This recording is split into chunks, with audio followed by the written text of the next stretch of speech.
Hi, I'm Jeff Gonzalez, president of Trident Concepts, and today I'd like to talk to you about pocket guns for EDC. So what's really a pocket gun? Well, there's not really a true definition of what a pocket gun is other than the fact that it should be able to fit inside of your pocket. But what does that really mean? Well, it means that we're looking at a micro subcompact single stack pistol that's probably chambered in either 38 special, 380 auto, or 9mm. So those are kind of like your three calibers that you might see.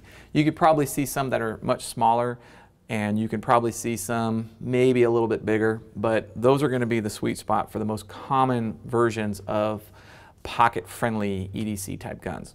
So let's talk about what makes these guns popular. Well, first and foremost, they are small. So when you start to think about concealed carry, the first thing that comes to mind, particularly for new consumers, is small.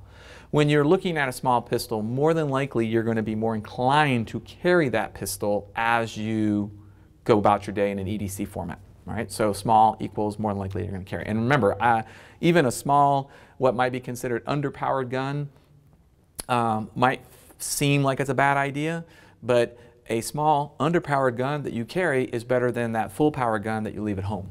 So that's kind of another rule that you want to think about. One of the other problems that you might find with these guns is that the pockets themselves, where you're going to put them. So many times we find people that put them in their front pockets, and we'll have some folks that put them in their back pockets. Pros and cons to each of these. One of the things that I tell people is that I'd like to be able to draw from a seated position. So if you were to think about your day and how many hours of that day you are in a seated position, and that could be seated perhaps for a commute, that could be seated in your workspace, that could be seated for meals, you might realize that you're in a seated position for a lot of your day. So being able to draw from a front pocket in a seated position is really hard. Just try to get your wallet out in a front pocket scenario the next time you're at a restaurant. So back pocket is actually pretty viable, but back pocket is also kind of tricky in the sense that you want to make sure that you get a good holster. So regardless of whether or not you're going to carry front pocket or back pocket, one of the things that I absolutely suggest is that you still carry it in a holster. So there's plenty of good holsters. Here I have a pocket holster that's designed to carry my 5-shot J-frame. It works really well, fits in my pocket. What I like about it is that it's going to adequately protect the trigger guard. It's also going to prevent a lot of that pocket lint and fuzz from getting inside of the, the mechanisms of the gun. And then lastly, it helps to kind of also break up the silhouette of the gun when it's in my pocket. So it kind of gives it more of a neutral setting when you're looking at it. Sometimes, depending on the material of the pants that you're wearing, it can be kind of easy to see what you have in that pocket, but that will do a good job of diminishing that print. As far as shooting is concerned, all of these guns are going to be challenging because they're smaller. So that means that you've got to make an effort to practice with these.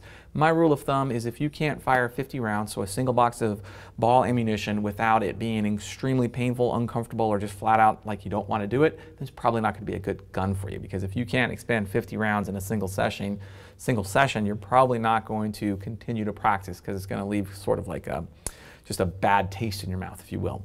The other problem that you have with some of these compact pistols that makes it challenging to shoot is the fact that their sights typically are not very good sights. Everything from the good old-fashioned bump on the end to maybe a very large dot that is just designed for very close range shooting.